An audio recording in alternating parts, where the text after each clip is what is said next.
Yeah, good day everyone. I remain your man Adekunle. So in this video, let me first welcome you to my YouTube channel, and I'm pleading, if you find this information useful to you, kindly subscribe to my YouTube channel so that you'll be able to get my new videos.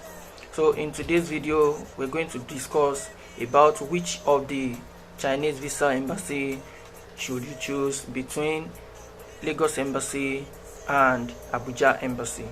It depends on yourself and it depends on the situation you are. Firstly, the criteria or what you are going to use, all the documents that you are going to use for the visa processing between the two are not different.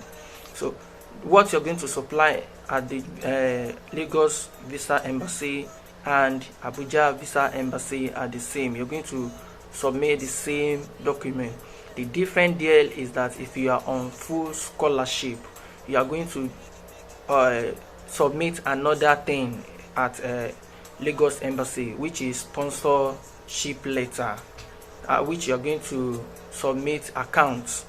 But if you are using Abuja, there is no need for that. I want to share the experience based on last year and last 2 years experiences, that is 2018 2019 visa application experiences. So that is what, don't forget, things may change this nowadays because of the situation at hand, but I am very sure you will find this video useful. The information contained in this video 90% useful for you in this your selection.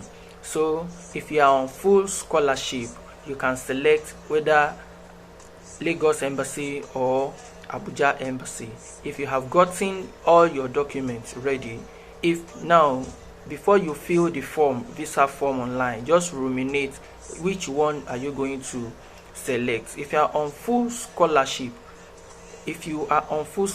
please quote it in your JW form. They will tick it there, full scholarship. If you want to make use of Lagos Embassy, after you have gotten all your documents, you must provide your sponsorship letter. How do you go about this? Please, I want you to know that there is difference between guarantor letter and sponsorship letter. The two are different. If you are using a sponsorship, if you want to use sponsorship, you have to use your father or your mother or your immediate sister or your immediate brother.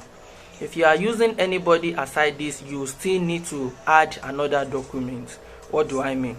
Now, assuming you want to use your dad as your sponsor, your dad will be the one to sponsor you. You don't have problem.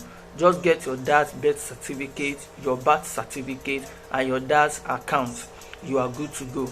And you don't necessarily need to have like trillions of naira or millions of naira in it. So far you are on full scholarship. They just want to know that someone is there for you in case if you misbehave in their country. They will know where to trace you. Like 1 million, 1.5 million is enough in your sponsorship account. But if you now think that your parent or your father does not have up to that kind of amount in your account, and he or your mother will still be the one to sponsor you, just tell them to transfer all the money to your own account. I mean, normally, even if you are on full scholarship, it is not immediately when you get to China that they will start paying you. You need money to sustain yourself for the very first month. So that kind of amount must be transferred to your account. That is one. Another money that you need is your flight ticket. You need to assure them that you will leave. Once you are granted a visa, you need to assure them that you will leave Nigeria, not that they'll give you visa and you just keep your passport inside your room. No. So the money for your flight must be in your account as well. And once you get to China, you are going to register for resident permit. They are not going to do that for you. You are spending your money for that, so that money must reflect in your account as well. Another thing that you will need, some schools, immediately you get to China, you're going to redo another medical, which will attract another money.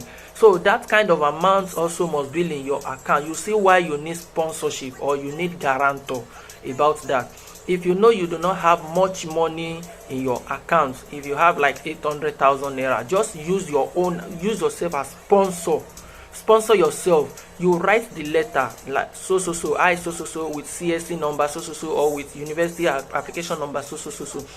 It's being given. I will be sponsoring myself for this trip. I have full scholarship, blah blah blah blah blah blah, all those things like that.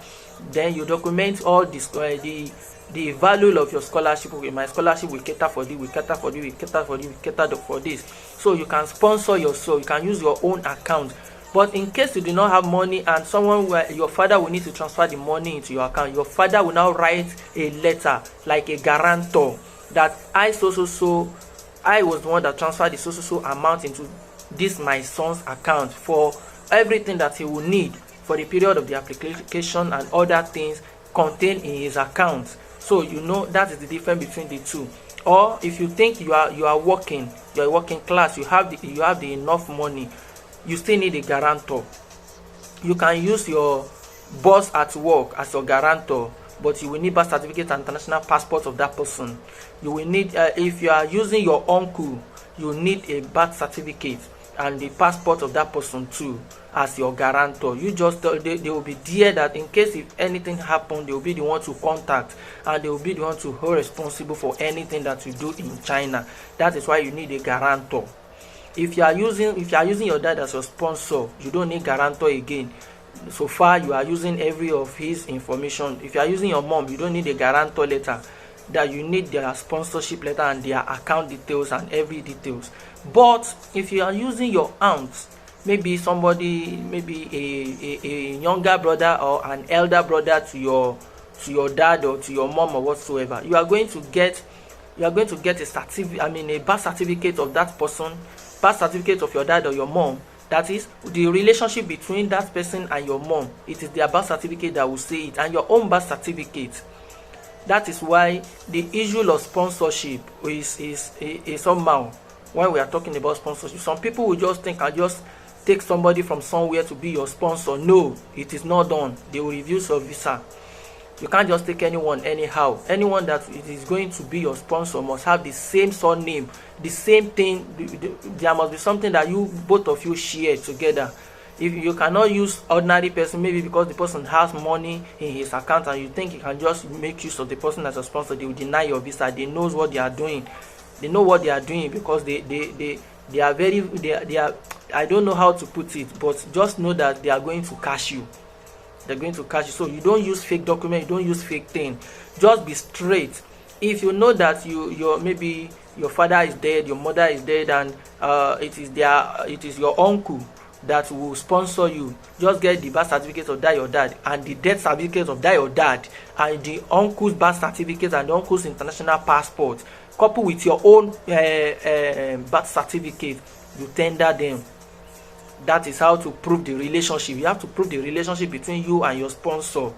If you are on full scholarship, though you do not necessarily have to have any huge amount of money in your account, but believe me that you need money to sustain yourself.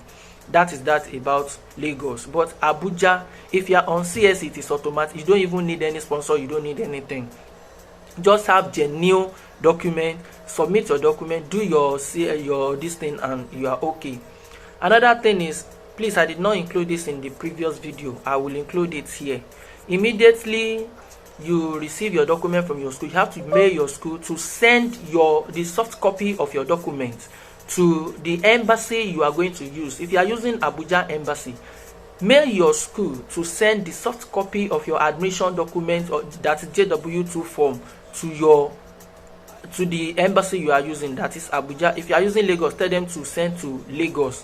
Else it caused problem 2 years ago. They were unable to reach some students' school, so they denied their visa, and it still happened last year too. So they must send it, because they will try to contact the school, and because of this thing on ground, they may not even be able to reach the school. So it is automatic denial.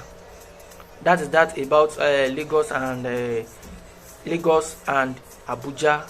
If there is any question you need to ask, you can put it in the comment box. Please don't forget, subscribe to my YouTube channel to get more information.